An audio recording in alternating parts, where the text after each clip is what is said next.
Well, it's funny because creating this nonprofit and this organization was itself like a creative act. Right. And it still is, building it. And, I talk about that professor of mine talked about the creative process. Regularly, I'm thinking through, okay, where are we in the stage of creation? Just for the organization, thank God we're 10 years old now. And it's like, okay, do we need to edit now? Do we need to expand? Do we need, do we need a little tzimtzum? What's the best thing for us on our creative journey? Shalom, friends. Welcome to Orange Socks, a podcast celebrating Jewish creativity. I'm your host, Yitzchak Muli, inviting you to join me in exploring the soul of Jewish expression. Shalom, friends, and welcome to the Orange Socks podcast. And we are very much not in the studio. We're here with Yosef Gillers. Yosef, hello. How are you? And the nature is for you because thank you. We'll get all into it, but GrowTorah. It's a beautiful day, and I thought, the studio, it's like, let's find some nature. So this is the Elizabeth River, which is, it's my local little bit of nature. So I hope you approve. I feel right at home, thank you. This is the appropriate, I feel most comfortable not indoors, outdoors. Right. And especially by a stream, it's very soothing, it's beautiful. Yeah. So thank you. So when did that start, your not indoors? My not indoors. So my family, my parents, Baruch Hashem, they raised us to love the outdoors and to be outdoors. We were, when I was bored as a kid, after school, my mom would say, go outside. Yeah. Play basketball, run around, be outside. Where'd you grow up? Newton, Mass, outside of Boston. Okay. It's like suburbia? Yeah, suburbia. Very beautiful suburbia. But they took us camping every summer. We had a garden in our yard. I hiked Mount Washington when I was 5 years old in New Hampshire. Oh, wow. Because I'm the youngest of six. So they were going. They were doing it. I had no choice. It was great. And I didn't realize until my own kids were that age that that's not normal. No. And I can't get them to do it. My daughter hiked it in camp. I don't know, maybe she was 15, 16. And she will not let it down. She will not let, none of us have done it. She's done it. It's epic, Yeah. But then again, I took my older two boys skiing and snowboarding at, when one was 2 and 4, and I tried doing it all myself. So yeah, that was kind of stupid and crazy also. It's good. So thank God, my parents really raised us with a love of the outdoors and appreciation for it all. And the garden and our compost was all part of growing up. Sundays were spent weeding the garden, whether or not we wanted to. And the amazing thing is, despite how much we all complained when we were younger, all of us appreciate the outdoors tremendously, and almost all of us have gardens and care about these things still to this day, which is just really, really powerful. Yeah, well, you and I both. I mean, my mother really gave me a love for nature, love for travel, many things, but nature. She's a true hippie at heart. And the arts. And the arts, by extension, creativity. Creativity, yeah. The looseness and the open-endedness of creativity. I'm very grateful. My mother, Allah Shalom, was an art history major in college. She became a physician, a doctor, but she definitely gave us the appreciation for the arts, all of us. And my dad, gave me my first camera when I was in 2nd grade. So photography was my first artistic medium. No way. Yeah. Me too. There you go. I can't draw. I still can't draw. And until a college professor told me, you don't have to be able to draw to be an artist. Yes. I could not appreciate that I have a creative soul, that I have a creative energy, that I have a creative spirit. I thought, no, I'm not an artist. I have to, I thought in a binary way. And this amazing professor, Rachel Gay Lorberbaum was her name. She was an architecture professor of mine in college. Okay. And this class was about the design process. And she opened my eyes up to my own creative process that carried over from very academic disciplines. She helped me tap into the best way for me to write an essay and to do research just by understanding the way that I think and feel and internalize and then engage with the outside world. Cool. It was an unbelievable eye-opening experience. Where's she now? I should take that class. I fell out of touch with her. I don't know. Right. I don't know where she is, but she's great. Thank you. Yeah, yeah. So I still have that that struggle, that internal conflict of my drawing's not great. My drawing's definitely not great. It's not my strongest suit. Really? There you go. There you can don't I need be to an be artist without being able to draw well, or draw at all, and can I? And it's a back and forth. Actually, right now I'm practicing. I'm trying to do a drawing a day on my iPad. Wow. Doesn't happen every day. Just finding something in the studio and just do a drawing, like perspective and just the.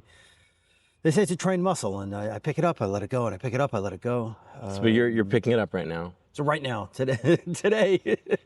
So funny. Which it's a good question. Like, are there any technical prerequisites to creativity? And I would say no. Right. You know? It's like drawing is a technical. Yeah, it's a technical skill that you learn and you need to practice. Right. And nature versus nurture. There's so much discipline and practice to really cultivate and hone that skill. Right. That's needed, but to try it, to do it, no. Right. Yeah. Anyone can be, anyone. Yeah. I mean, they say that drawing is about seeing, about looking, about really noticing.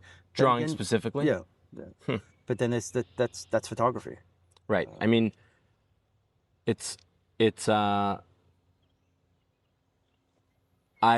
when I take a photograph, I try as much as possible, even with my kids. To this day, even with my phone, like I have DSLRs. I don't use them much anymore because the iPhone's so good. Yeah. But when I take a photo, I really think about the frame, the composition. What do I want to do with this afterwards? If I'm really having kavana in a photo, it's why am I doing this? Why am I telling my kids to stop what they're doing and smile if I'm doing that? Or why am I taking a picture of this beautiful scene right now instead of just locking it into my memory and my perception? And often it's because the act of taking the picture for me helps me perceive the world more. Like just the practice of framing and paying attention to the light. That's like almost a meditative practice for me, rather than just like, okay, this is beautiful. Right. No, there really is a, to be in the moment, or to be, saving the moment for a future moment. Right. And I remember once, I think it's the only time we did it, took all our kids down to Florida, mid-winter break or whatever it is. Yeah. And we rented a boat, in the Keys, and we went snorkeling, and it was epic. And as I was on the boat with the kids and so on, I was like, this was the best time. I was like, you're here now, you're experiencing it. And I was already reliving it in the future, saying, whoa, that was so amazing.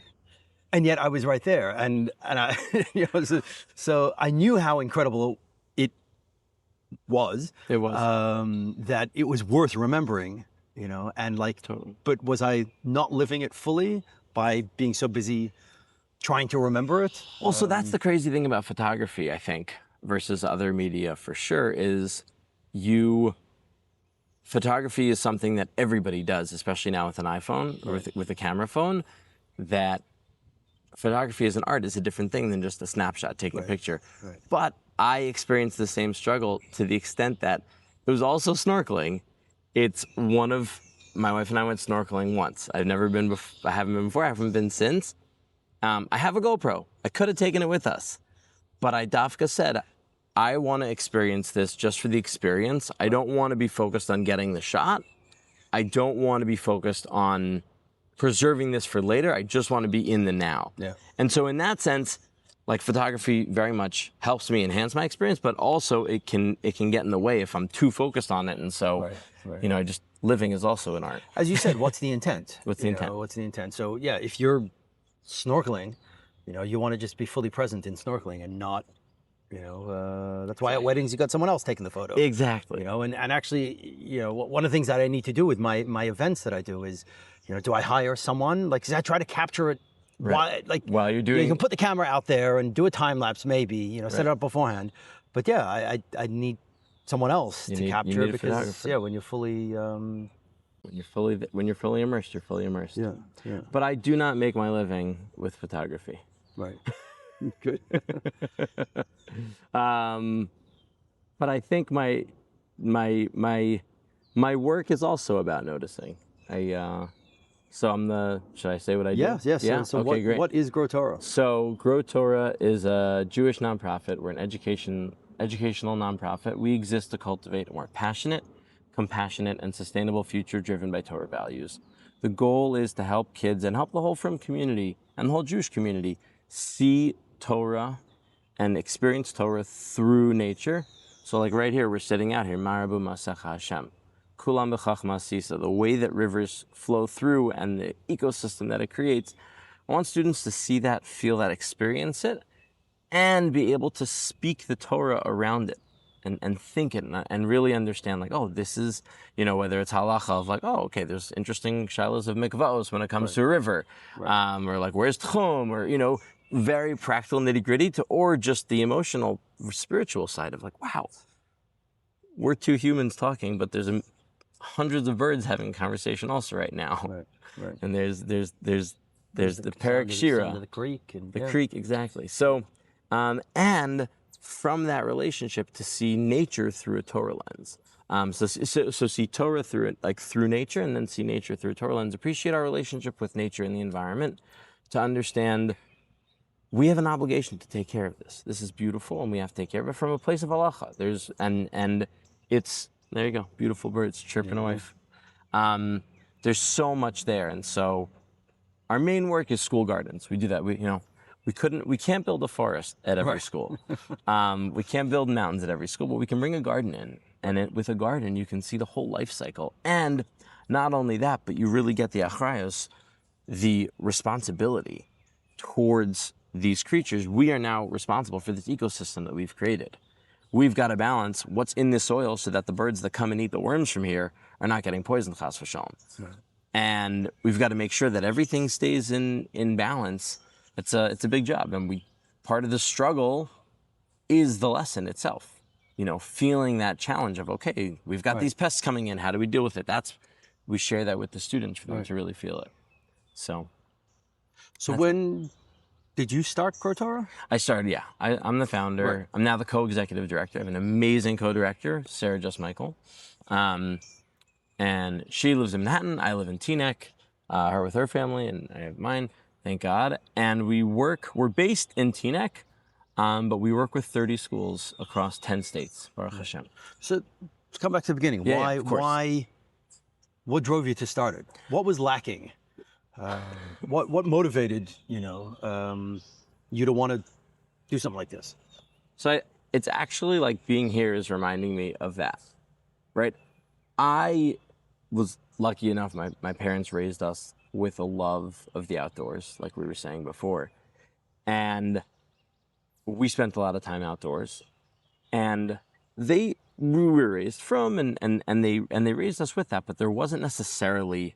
We weren't learning Torah when we were outside. We were just being outside. It felt a little separate from. My mom would always say, Baruch Hashem, this is beautiful, but it wasn't like this was how we were learning Torah. And then in the classroom and from my rebbeim and from my teachers, I wasn't, like, the outside was like, like weird.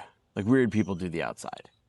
That's what I felt. That's what I felt. Right. And I'm okay being weird. I'm still weird. Right. I'm still michutz l'machane, but I know that there's a lot of kids who need that validation and affirmation that this is like this is their chelek too. Right. Being outdoors, that was one piece of it, was just being able to bring that. And for everyone who's not naturally out here, to expose them to it and to teach Torah through the outdoors is just really, really so special. And then the third piece is the environmental piece. There wasn't really any orthodox environmental education. Anything environmental was very politicized. And not coming from a place of Torah, it's coming from a place of like politics with a little bit of Jewishness in it, which is great and wonderful. But for me, that didn't resonate. I wanted to know, like, what's the halacha when it comes to Baal Tashchis? Like, I want to learn the sugya of Baal Tashchis. Are we allowed to use a disposable fork? Yes, of course there are times when you're allowed to. Should it be the default? Probably not, unless there's circumstance, right? Like, those are interesting questions to me, and that's what I want to be learning and teaching and have people thinking about, so that we can really take better care of this beautiful planet. That's No, just thinking, as you're saying, like the 39 malachas. exactly. How many of them are agricultural based? So the first 11 Sidur de Pas are Yeah. fully farming, but then other ones like Ma'abed, tanning, leather. Yeah. So that's later on. Right. But pickling is a tolada of that. Right. So you can't pickle on Shabbos. I just did a pickling workshop last week, and we were learning about that. Right. Pickling is awesome. It's delicious. Right. And you probably shouldn't salt radishes directly on Shabbos even more as a gezerah. Right. At least Mishnah Berurah says. Yeah. So, and so just being able to bring Torah to life, and then there's even more at Peah, like at Shicha, right? Shavuos. Right. This is what it's all about. That's what we're teaching everywhere for Shavuos for the kids. It's so really much. been. I mean, I'm imagining, but it's only since the industrial age have we stepped away from nature so much. Exactly. Until then, This was not needed 200 years ago. Right. Totally. It was obvious. It was just part of.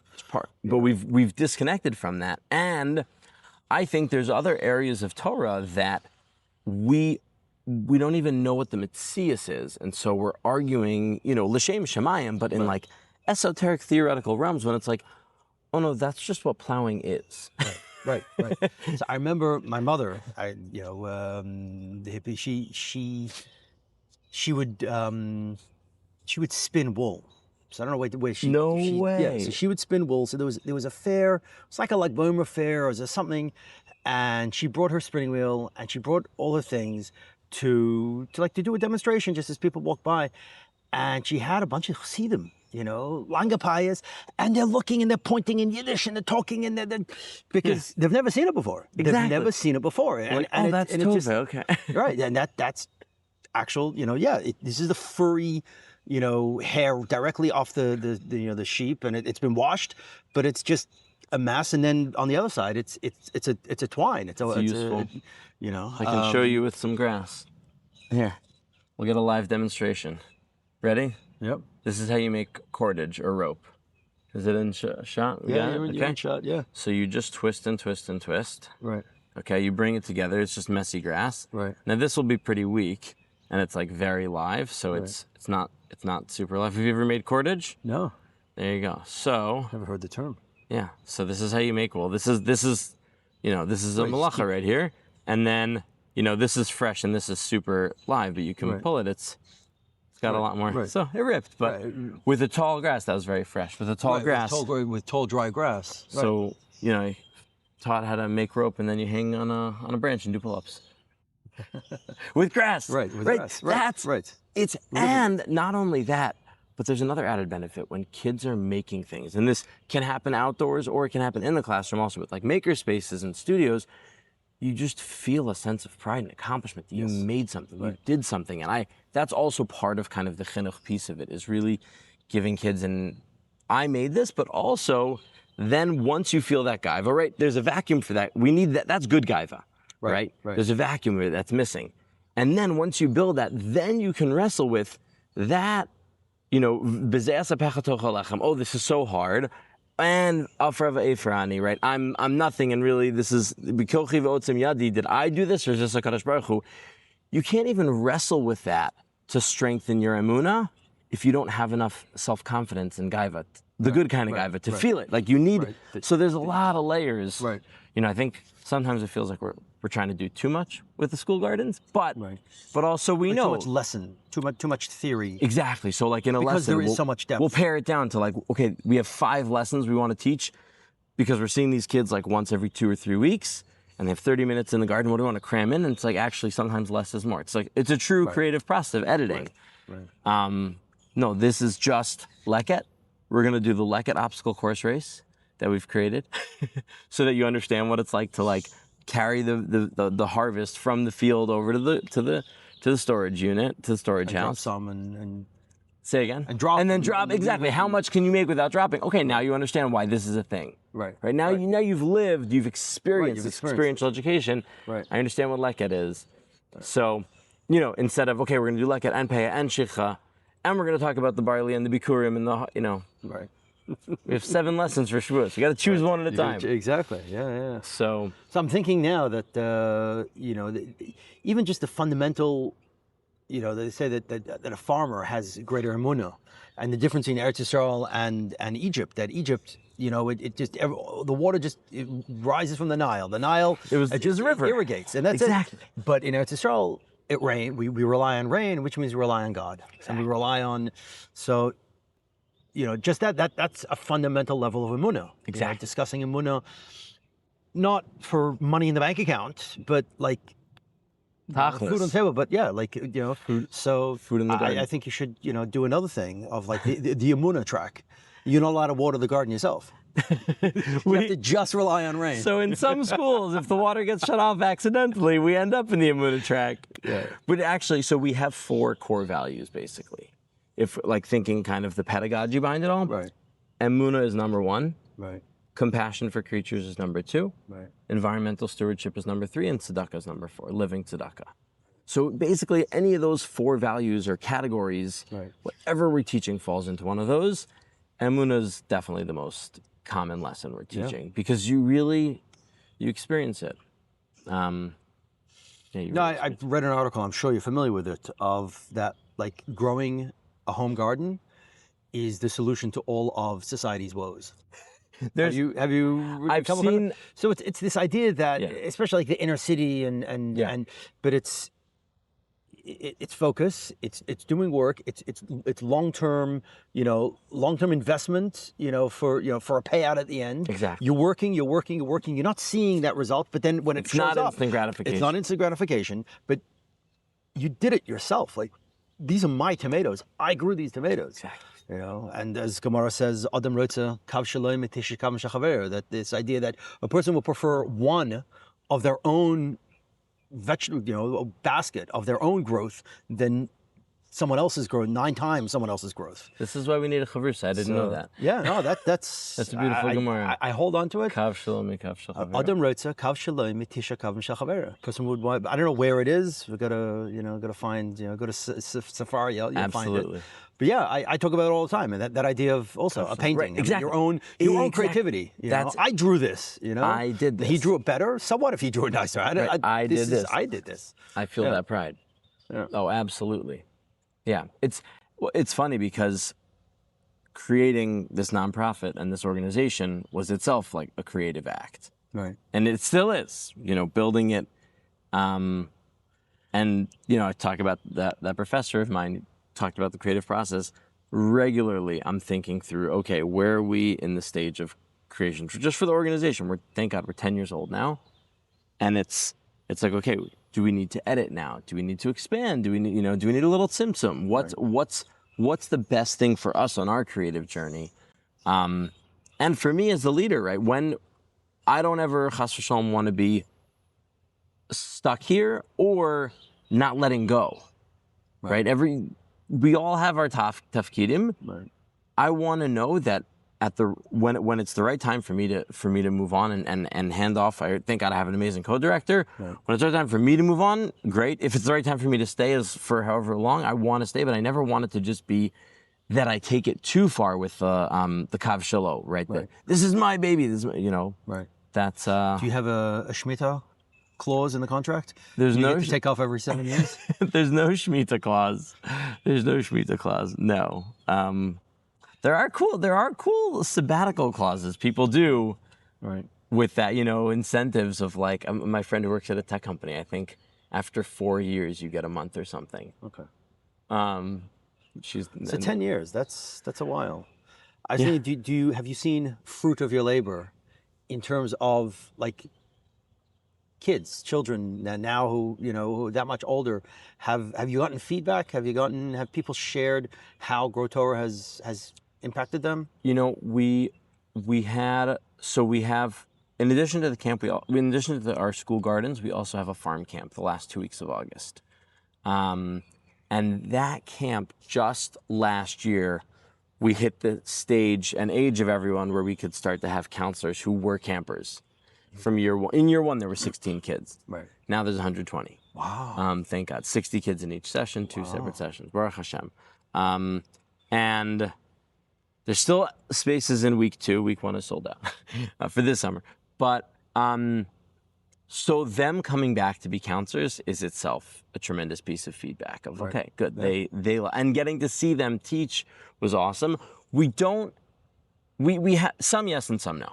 Right. So we have some pieces of feedback where, right after an experience, someone will say, okay, this is what I learned from that lesson or something. One kid wrote, GrowTorah makes my mitzvot stronger, which was awesome. Yeah. And we have little nuggets of that from students from in the moment, like after a lesson, what did they get from it? Right. Longitudinally, I can point to metrics of counselors coming back to be to be campers, coming back to be counselors. And we have a couple who were students and then came back to be college interns for us. So definitely people who want to stay connected to us and believe in what we're doing and what we're trying to teach. Don't yet have that soundbite of yes, I now see the world according to GrowTorah's mission, and you achieved it for Right. No, I'm sure we're getting close, but I don't have that. Right. We don't have that yet. Yeah, I think we will. I don't know. I don't know the impact of my work, and I may never know the impact of my work. Right. And I was thinking also there's in Chassidus I talk about the God's energy. There's mamale, which is filling each piece of the world individually, and the Sova, there's the general energy, God's general overflowing energy. It gets technical and so on, but I find art to be this Sova of energy. It's around. It's not quantifiable in any one thing, but it creates a change, but it creates a broader change that's very hard to put your finger on. So, for example, the shuk in Yerushalayim used to be, it was the gates closed, the shutter, the stores closed, and that was it. It was a ghost town. It was empty. There was no reason to be there. Right. And then a group of artists came and painted a bunch of murals on different shutters, and people started showing up, and one of the places turned into a cafe, and then now it's so what is it? Oh, it was that mural and that mural, but not that mural. That's what transformed. Right. No, you can't quantify it. And you look at Wynwood, and you look at all these neighborhoods, and what's street art specifically, street art, right, yeah. Street art, even public art, which I'm into, and menorahs. What's the impact? What is the impact of this menorah on this? But it's hard to quantify, but. And you would say we're making a change. I mean, right. I think it's a, that. I don't know, for the teachers, for the students, but this awareness of nature, this awareness of our relationship, our active relationship with nature. Yeah, active, that's and our active, that Judaism is, in relationship with nature, in active relationship with nature. That itself is a chiddush to, if you think about it honestly. I think. And now that you're saying that, I do think that plenty of we get immediate feedback from parents. Oh, I'm so happy my kid gets this in their school. I'm so I wish I had it growing up. You get thank God, just this weekend I heard from a teacher, oh yeah, I love GrowTorah. My kid loves it at this school. Thank God. So there's that positive feedback of they love it, and that's I feel like I love the Soviv and the Mamala. I feel like in that sense it's Soviv. It's like they love what it does. In terms of the Mamali, I think that's where we're striving for. But I don't think. It's not either with or. music, people say oh, that's my favorite song. Everyone has a favorite song. Right. How many people said this song has changed my life? Or this song has deeply affected my life. Yeah. And I think music is the most accessible part of creativity. How many people said this painting has changed my life? Right. Or but the truth is I do have some paintings that have impacted people that it gives them a different perspective. It's a hard question. It's really a hard question. Yeah. Because also I'm sure for both of us, I'm hearing you say it and I know I'm feeling it. Our inner critic, right, wants to push and say, oh, did it change anyone's life? Yeah, I have one or two. Right. We want to be able to point to that, but I think the fact that there's so much more, that broader impact is not. No, I'm saying wanting to is I think it's a false metric. Right. Okay. I don't think it's not helpful and not helpful, but it's irrelevant. I don't know if it's irrelevant, but it's besides the point. our job is to put it out there. Our job is to create and put it out there. and put it out there, you know, Right. and you're not doing it for the one kid who's going to change. Right. You're doing it for all the kids. Doing it because there's a vacuum they need to fill. Right, right. Yeah. And because of the deep need and the deep importance of what you're doing. Yeah. It's a great place to record a podcast. It really is. It's gorgeous. It really is. So The Japanese talk about nature bathing. Yeah, forest bathing. Forest bathing. Yeah. Yeah. All right. I mean, Hispodadus. Yeah. Hispodadus. I think I've thought a lot about the difference between Hispodadus and forest bathing. I'm not an expert in either, but I think that in Hispodadus, the point of coming out here is to tap into yourself and your relationship with HaKadosh Baruch Hu through nature. So one thing I heard, I don't know which of the Rebbeim where it came from, but part of the reason why the Baal Shem Tov and others went out into the forest is because the forest, at least then in Eastern Europe, was completely untouched by man. Yeah. So this is purely God's creation. You know, you go into big cities, you go to New York, you go to all the hustle bustle, it's all man-made. Now everything in man-made came with God's blessing and God's hand and God's imprint. help and so on, God's imprint and God's help and so on. But going into nature, real, like, you know. But even here, this rock. Yeah. This is not a man-made rock. Right. It's not a man-made plant. Yeah. Not man-made dandelion. No. But you know, the way, like, up here, there's an old, I think Governor Livingston's manor. Oh, wow. You know, he lived here, and in the thing it says he sailed from here to New York City. Bigger river then. So no, but what it was is the Army Corps of Engineers have messed with the river further down because it used to flood and whatever, and so there's dams and there's, you know, so it's like, what was it originally? You know, what was it the way God created? But yeah, at the same time, you know, I imagine you talking about this, but you know, God didn't create a loaf of bread. Right. You know, God created wheat. And we have to go through all this process in order to have bread. And bread is the most fundamental food. Staple. Yeah. So for non-celiac. It is very much about, you know, our involvement and not just, you know, God's world. You know, like, yeah, nature is God's world, but we have a very important role in that, by design. By design, yeah. Exactly. Like God could have left us in the Garden of Eden and everyone would have been happy. But he said, that's not what he wanted. But he said, love Dala Shamra. Yeah. He said, you got to work it, you got to take care of it. Yeah. So it's just so, it's cool to be thinking about myself as more of an artist and a creator, and a creative doer and thinker. I don't get to do that so often. Right. But it is very much part of who I am. Right. Very much a part of who I am. Well, right now you're in the thick of it. Right now it's spring and everything's growing and all the gardens need attending and all the schools, I'm sure all your events, but it's cyclical. You know, in the winter, you know, you're preparing or whatever, you know, you have that. Outside of Tu B'Shvat. Outside of Tu B'Shvat. all of Shvat's very busy. Right. Uh-huh. Yeah, but that cyclical nature of... It's built in. It's built in. It's built in. It's funny, but the way I see my creativity manifest more in my day-to-day is, you know, just yesterday I was building a new garden, like a mini farm at a camp. It's like 50 or 100 feet by 50, like, yeah, I think it's like 50 by 80. It's big. Right. And just designing the layout of the garden is a very exciting artistic process. There's the crop plan, but literally, sometimes when we lay out the rows, we'll make them in the shape of we did a menorah one year, we did a Magen David one place, and it's really cool and creative and totally impractical. But there's a purpose to the art there, which is just being in the space with the garden beds they're already experiencing art. They're literally, it's like 30-foot rows in the shape of a giant menorahs. Right. And then that aerial And then photo, the drone shot, but just having them walk through it, thinking like, oh, why is it crooked? Why are we twisting?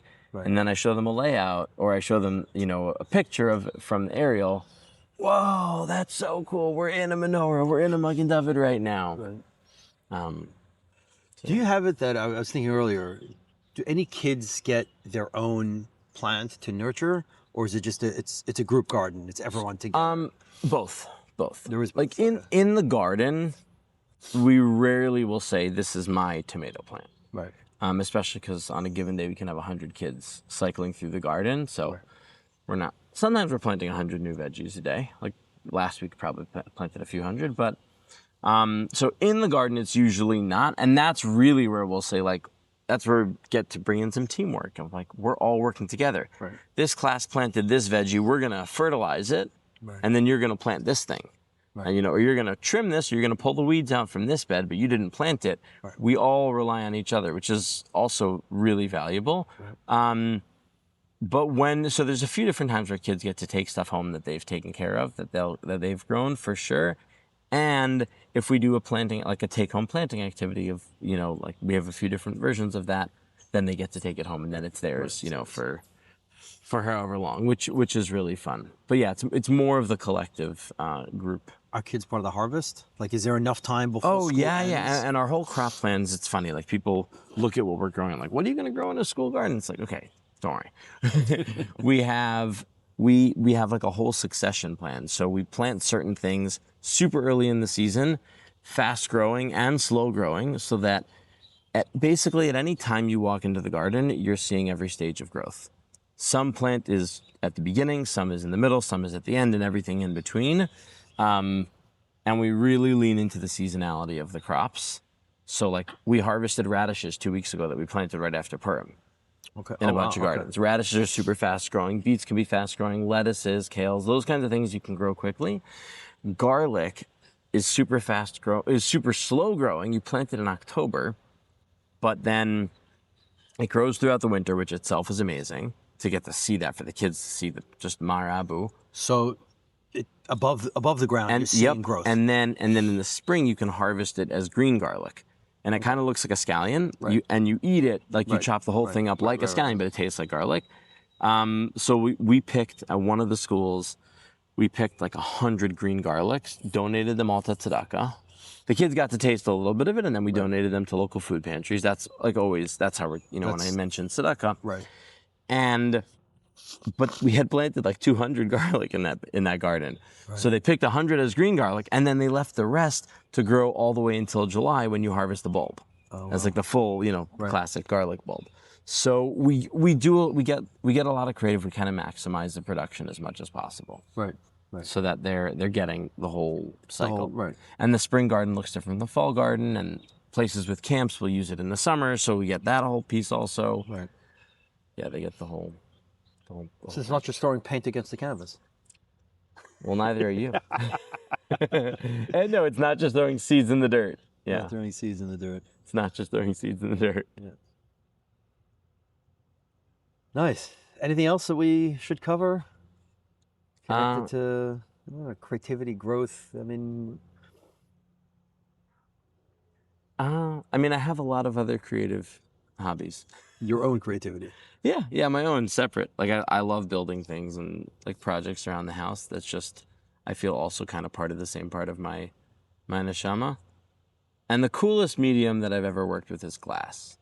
I did glass blowing for 5 semesters in college. Oh, wow. And then I made the centerpieces for our wedding. And then I haven't blown glass in 12 years since. Wow, okay, yeah. But have you ever done glass? I play with glass, but not blowing. It's just, it's 2,000 degrees. Right. You're playing with fire. Right. And it's crazy. I learned a lot about myself doing glass blowing. Interesting. Yeah. I've welded. I play with welding. Okay, metal, yeah. Which is, it's gluing metal together. I've never done metal. It's literally just gluing metal. That's crazy. Heating it up enough to fuse them. Yeah, but glassblowing is also like a tremendous team sport. It's a tremendous team sport. Oh, I mean, I watched the videos. Yeah. I think I went once somewhere that we saw it. Yeah, and everyone has their job, everyone has their role, everyone's, you wait. You got to be on it. Yeah, On these big yeah. teams, when they're doing serious stuff that like takes days or weeks of process, Right. So I've never done that level. I can make a nice like serving bowl Okay. and a wobbly cup, but it'll look nice. But I realize, I think that's a big piece for me is the creative process and the art that I make. If it's doing its job and I'm doing my job, I grow as a person from it. For me, in glass, that was so true, and that was part of what I did 5 semesters of it. Right. I was an environmental studies major and I was a TA in glass. So break it down. How did you learn more about yourself through that? I mean, what would you? Okay, so one concrete example of like, I think one time I was working on a water pitcher that actually my parents still have. It's about 1.5 liters, I think. It's not too small. Right. And it dropped in the middle. And my instructor like swooped in, showed me how to like pick it back up. While it was still hot. While it was still hot. Like they picked it up with their gloves and then had me heat up a punty and then pick it up. The punty is like the stick that you hold with. Pick it up, reheat it, and like fix it. And as we were, and so what's also cool is you have the reheating time. Right. So in the reheating time, you can kind of like catch your breath, grab a drink of water, because sometimes you could be going for 30 or 40 minutes or even longer. Right. Because you can't really stop. No, you can't pause. Yeah. You can't really pause. So unless you break it up into different pieces, but I was never doing that kind of level. And she said to me, Amber, she said, it's not about what you can make, it's about what you can fix. So that was one of those just like, whoa. Huge, just monumental kind of catchphrases, I think, that really stuck with me still to this day. I mean, yeah, almost 20 years later, I still remember her saying that. And that just kind of helped me think, okay, this is, let's make something. And if it, like, Right. making something incomplete or imperfect or something that breaks, Right. it's not the end. Right. It's, can I fix this? Can I do something with this? Right. And kind of any setback I encountered kind of in a mussery way, that I internalized that deeply. Right. That's one example of just like life No, lessons with that, I from mean, glass. I'll say that like a lot of schools, it's grades based. Everything's, grades based, and it's all about outcome. And you can't, you don't want to play around because you may screw up. And if you screw up, that's the worst possible thing. But knowing that, yeah, you can, it's not about making perfect or making as close to perfect as you can at all times. Exactly. It's about, playing the mud and what you can fix. Yeah, I think, and definitely in the gardens, I hold on to that also when I have a setback. If we've crop failure or water gets shut off in the school. Sounds like that's happened a lot, Yosef. Indeed it has. We have amazing school partners. It is no one's fault when that happens. I just want to say that on the record. It just happens. Yeah, just taking the setback in stride and pivoting with it, I think is like super important. So that's what I mean when I say grow as a person from the art. The truth is, I'm thinking, as I'm saying it, I'm thinking in my photography, less so. I don't necessarily grow as a person so much. But then again, I don't spend a lot of time I haven't spent a lot of time lately really pursuing photography as its own art. Right. I play with cameras. I'm playing with photography, but I'm not pursuing it for the process. Right. I guess process is the other like huge takeaway from art. It's just the process is sometimes the goal. Right? It's not the destination, but it's the process. In the gardens, for sure, that's true. Right. And we say that, we try to teach that to the kids and remind ourselves that all the time is we're doing this to learn. Process is the goal. We don't want to grow nothing. Right. We want to grow food. We want to donate to tzedakah. We want to get to snack, but the process is the goal. Right. So. Right, and having, from Asterix, having those, you know, a seed that'll just instantly grow a tree. There's no point, you know. You got a tree right there already. Like Exactly. It is. There's not Process much. is the goal. Okay. There's not much. That's a lot. That's a lot for me to. It's a good thing for me to take away. I know it, but you know, to remember, to remember it. Okay, these are really important things, at least for me as a non-practicing artist. So I got 2 closing questions. Okay. For you. Number 1 is, who are 3 creatives you think the audience should know? All right. No, you don't have to look at them. Well, I'm just, hey audience, you're still there. How's it going? Okay, the first one, photographer, Ansel Adams. Yes. I mean, thinking about him. Was my first. We talk about process. Yeah, I mean, glass plates, chemicals in the field, trucks, hours exposure, unbelievable. What grabs me is his series. I don't know how long it went for, but only 1 exposure a day, 1 photo a day. That was it. Wow. I didn't even know about that. Trekking through Yosemite. Yeah. With 1 photo a day. Wow. That was it. I think that's crazy, right? Especially in today with camera phones now. Yeah. To think that you can only take 1 photo a day. I think there's an app that does that. Yeah, but then you get your other apps. So exactly. No. But I'm saying, meaning that is such a yesod, right? That somebody even dedicated an app to training you to only take 1 picture a day and not, you know. So Ansel Adams for sure is an artist, a creator that I've just I've had pictures in his books like my whole life. Right. So, you know, someone I love his videos, YouTuber, Casey Neistat. I'm sure plenty of people, if they're watching on YouTube, probably know of him, but I learn something from him every day. He inspires me. Every video I watch of his, almost every video, I come out wanting to push myself a little harder. Nice. Almost every video. And to do something, to make something. Right, he makes videos, but also whenever you see, have you seen his videos with his studio? I came across a nice one recently, but I don't, you know, I haven't watched a lot of it. But his studio, I've watched hundreds of videos. He did a daily vlog for a couple of years. Okay. His studio, first of all, his props in his videos are often just like DIY stuff that he makes with like construction paper and whatever, and it's like that itself. Just seeing, I'm like, oh yeah, I love tactile engagement. I love thinking with my hands. Right. And okay, so Casey, Ansel Adams. I guess I'll go glass. Is there any Jewish glass blowers? Okay, yes, but I'm forgetting his name. Okay.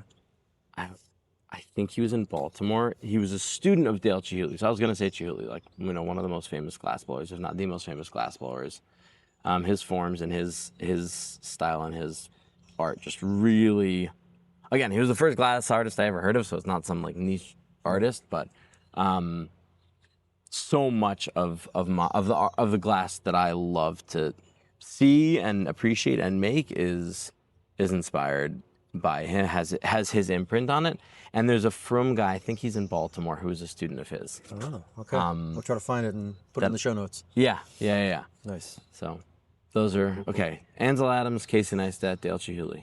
Dale Chihuly. Chihuly. Chihuly. Nice. Yeah. Nice. And the last question that we close the podcast with is, what's your advice for young creatives for them to find their orange socks? Okay, their orange socks. I have 2 more artists I have to mention. Okay. Before the orange socks. So one of them, you might know his art, Rabbi Yitzchak Muli. Check it out. You should check him out. I mean, that's how I'm here. Is I was a fan, and then we finally got to meet. And Jessica Tamar Deutsch. Yes. Do you know Jess Deutsch? Yes. So her Perkei Avos is so whimsical, so fun, and just, you know, really, I mean, just the fact that she illustrated every one of the Rabbanim in it's just, I'm sure none of them look like that. Right. But I'm glad that she drew them how she saw them. My wife got me a Kiddush cup of Jessica's. Oh, cool. For our 12th anniversary, our bat mitzvah anniversary. Uh-huh. We got each other bat mitzvah themes, so she got me a Kiddush cup. Okay, so that's Jess Deutsch and Rabbi Yitzchak Muli, those are the two. So advice I have for a young creative, I think, number one, I think every single person is creative. I think every single person can be a creator.